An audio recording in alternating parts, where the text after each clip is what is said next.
भारत पर आक्रमण करने वाले प्रथम मुस्लिम कौन थे? अरब। भारत पर आक्रमण करने वाला पहला सफल अरब आक्रमणकारी कौन था? मोहम्मद बिन कासिम। मोहम्मद बिन कासिम ने सिंध पर किस वर्ष सफल आक्रमण किया था? 712 ई। अरब आक्रमण के समय सिंध का राजा कौन था? दाहिर। राजा दाहिर किस वंश से संबंधित शासक थे? चच वंश। अरबों द्वारा सिंध विजय की विस्तृत जानकारी किस पुस्तक में मिलती है? चचनामा। चचनामा मूल रूप से किस भाषा में लिखी गई थी? अरबी। चचनामा का फारसी में अनुवाद किसने किया था? अली कोफी। अरब आक्रमण के समय सिंध की राजधानी क्या थी? अरोड़ या अलोर। अरबों के भारत पर आक्रमण का मुख्य उद्देश्य क्या था? धन लूटना और इस्लाम का प्रचार करना। मोहम्मद बिन कासिम को भारत पर आक्रमण करने के लिए किसने भेजा था? इराक के गवर्नर अल हज्जाज ने। मोहम्मद बिन कासिम के आक्रमण के समय खलीफा कौन था? वालिद प्रथम। भारत में सबसे पहले किस शासक ने जजिया कर लगाया था? मोहम्मद बिन कासिम। कासिम ने सिंध के किस वर्ग को जजिया कर से मुक्त रखा था? ब्राह्मणों और विकलांगों को। अरबों ने सिंध के किस प्रसिद्ध नगर को स्वर्ण नगरी सिटी ऑफ गोल्ड नाम दिया था? मुल्तान। देवल बंदरगाह पर जहाजों की लूट किस आक्रमण का तात्कालिक कारण बनी? अरब आक्रमण का। अरबों ने भारत से कौन सा प्रसिद्ध खेल सीखा और उसे यूरोप पहुंचाया? शतरंज। चतुरंग। भारतीय खगोल शास्त्र ग्रंथ ब्रह्मस्फुट सिद्धांत का अरबी में अनुवाद किस नाम से हुआ? अल सिंध हिंद। खंड खाद्यक नामक भारतीय ग्रंथ का अरबी अनुवाद किस नाम से किया गया? अल अरकंद। ब्रह्मस्फुट सिद्धांत और खंड खाद्यक के लेखक कौन थे? ब्रह्मगुप्त। अरब आक्रमणकारियों ने भारत से कौन सी विशेष खेती और पशुपालन सीखा? खजूर की खेती और ऊंट पालन। मोहम्मद बिन कासिम और राजा दाहिर के बीच कौन सा मुख्य युद्ध लड़ा गया था? रावर का युद्ध। रावर का युद्ध किस तिथि को लड़ा गया था? 20 जून 712 ई। राजा दाहिर की किस पत्नी ने जौहर कर अपनी जान बचाई थी? रानी बाई। सिंध विजय के बाद मोहम्मद बिन कासिम ने कौन सा नया सिक्का चलाया था? दिरहम सिक्का। अरबों की सिंध विजय को एक ऐतिहासिक परिणामहीन घटना किसने कहा था? लेनपूल। अरबों के आक्रमण को राजस्थान और मालवा की ओर बढ़ने से किस भारतीय शासक ने रोका? प्रतिहार करिबा। राजा नागभट्ट प्रथम चालुक्य वंश के किस शासक ने अरबों को गुजरात में आगे बढ़ने से रोका था? विक्रमादित्य द्वितीय। अरबों ने सिंध में कौन से दो नए नगर बसाए थे? महफूजा और मंसूरा। पंचतंत्र का अरबी भाषा में अनुवाद किस नाम से किया गया था? कलीला व दिमना।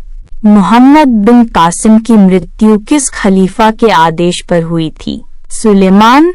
सिंध की जनता ने अरबों को गणित की कौन सी पद्धति सिखाई थी? दशमलव प्रणाली। हिंदसा। देवल की लड़ाई में राजा दाहिर की हार का मुख्य कारण क्या था? हाथी का भड़क जाना। दाहिर के पुत्र का क्या नाम था जिसने बाद में इस्लाम स्वीकार कर लिया था? जयसिंह। अरबों के बाद भारत पर आक्रमण करने वाले मुस्लिम कौन थे? तुर्क। प्रथम तुर्क आक्रमणकारी जिसने भारत पर हमला किया था? सुबुक्तगीन। सुबुक्तगीन किस वंश का शासक था? यामिनी वंश। गजनी वंश। सुबुक्तगीन ने भारत के किस हिंदूशाही राजा पर आक्रमण किया था? जयपाल। सुबुक्तगीन का उत्तराधिकारी और पुत्र कौन था? महमूद गजनवी। महमूद गजनवी ने भारत पर कितनी बार आक्रमण किया था? 17 बार। महमूद गजनवी के भारत आक्रमण का मुख्य उद्देश्य क्या था? मध्य एशिया में साम्राज्य विस्तार के लिए धन जुटाना।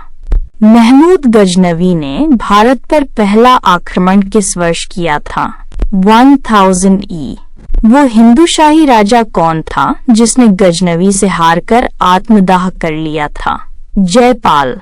महमूद गजनवी ने सुल्तान की उपाधि किस खलीफा से प्राप्त की थी? अल-कादिर बिल्ला। गजनवी को सिक्कों और इतिहास में किस नाम से जाना गया? बुत शिकन। मूर्ति भंजक। महमूद गजनवी का सबसे प्रसिद्ध और विनाशकारी आक्रमण कौन सा था?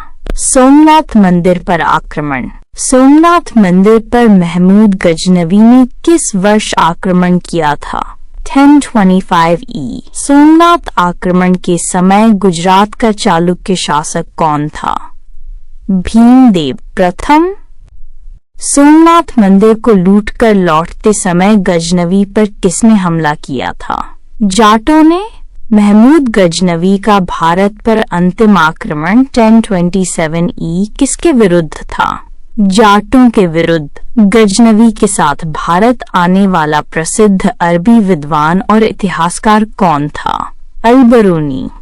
अल-बरूनी द्वारा रचित प्रसिद्ध पुस्तक का नाम क्या है? किताब उल हिंद, तहकीके हिंद। पुराणों का अध्ययन करने वाला पहला मुस्लिम विद्वान कौन था? अल-बरूनी। महमूद गजनवी का दरबारी कवि कौन था जिसने शाहनामा की रचना की थी? फिरदौसी। फिरदौसी को इतिहास में किस उपनाम से जाना जाता है? पूर्व का होमर। गजनवी का वो दरबारी इतिहासकार कौन था जिसने किताब उल यामिनी लिखी थी? उतबी। तारीख सुबुक्तगीन पुस्तक के लेखक कौन थे? बेहाकी। बेहाकी को इतिहासकार लेनपुल ने क्या उपाधि दी थी? पूर्वी पेप्स। गजनवी के शासनकाल में संस्कृत वेष्टित फारसी लेख वाले सिक्के किसने जारी किए? महमूद गजनवी।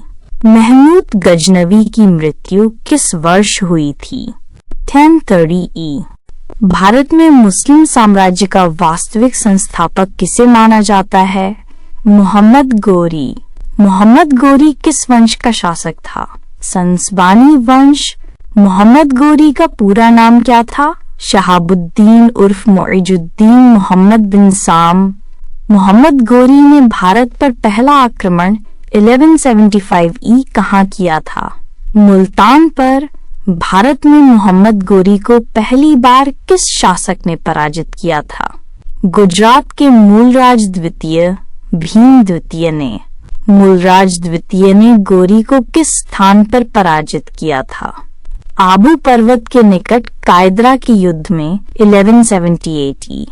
तराइन का प्रथम युद्ध किस वर्ष लड़ा गया था? 1191 ई। तराइन का प्रथम युद्ध किनके बीच लड़ा गया था? पृथ्वीराज चौहान और मोहम्मद गोरी। तराइन के प्रथम युद्ध में किसकी करारी हार हुई थी? मोहम्मद गोरी की। तराइन का द्वितीय युद्ध किस वर्ष लड़ा गया था? 1192 ई। तराइन के द्वितीय युद्ध में किसकी विजय हुई थी? मोहम्मद गोरी की। भारत में मुस्लिम सत्ता की स्थापना किस युद्ध के बाद दृढ़ हुई? तराइन का द्वितीय युद्ध। चंदावर का युद्ध किस वर्ष लड़ा गया था? 1194 ई। चंदावर के युद्ध में गोरी ने किस कन्नौज के शासक को पराजित किया था? जयचंद्र। गोरी के किस सेनापति ने बिहार और बंगाल पर विजय प्राप्त की थी? इख्तियारुद्दीन मोहम्मद बिन बख्तियार खिलजी।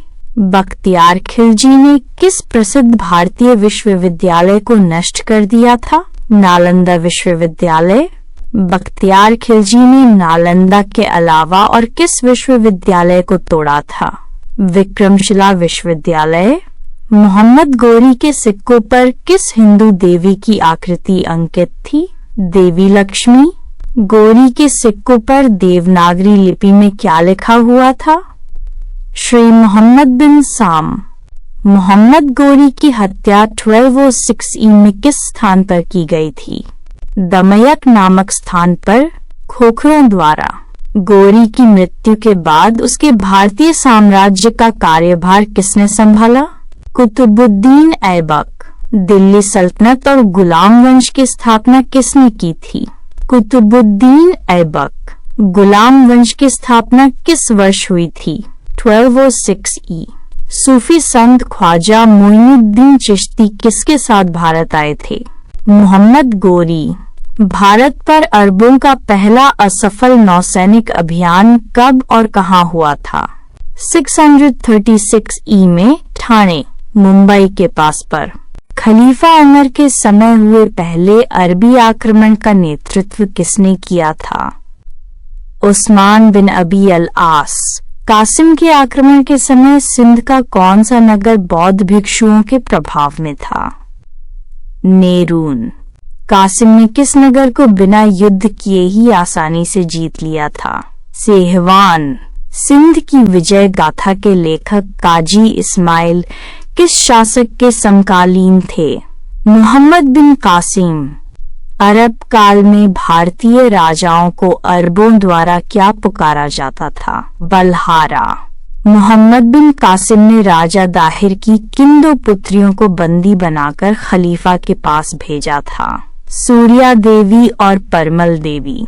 बगदाद के किस खलीफा ने भारतीय विद्वानों को अपने दरबार में संरक्षण दिया था? खलीफा अल मंसूर। अरबों के आक्रमण के दौरान कश्मीर का शासक कौन था जिसने चीन से मदद मांगी थी? ललितादित्य मुक्तापीड़। सिंध पर अरबों का शासन लगभग कितने वर्षों तक रहा था? लगभग 150 से 200 वर्षों तक। अरब भूगोलवेत्ताओं ने सिंधु नदी को किस नाम से संबोधित किया था? मेहरान नदी। राजा दाहिर के पिता का क्या नाम था जिन्होंने सिंध पर चच वंश की स्थापना की थी? चच। अरब आक्रमणकारियों के खिलाफ राजपूताना के शासकों का संग बनाने का श्रेय किसे जाता है? बप्पा रावल। अरब इतिहासकार सुलेमान किस प्रतिहार शासक के काल में भारत आया था? मिहिर भोज। अल मसूदी नामक अरब यात्री किस राष्ट्रकूट राजा के काल में भारत आया था? इंद्र तृतीय। अरबों की पराजय का मुख्य कारण भारतीय राजाओं की कौन सी शक्ति थी? कुशल घुड़सवार सेना और एकजुटता। मोहम्मद बिन कासिम के आक्रमण के समय जाटों की सामाजिक स्थिति कैसी थी? उन्हें दाहिर के शासन में अत्यंत निम्न और प्रताड़ित स्थिति में रखा गया था।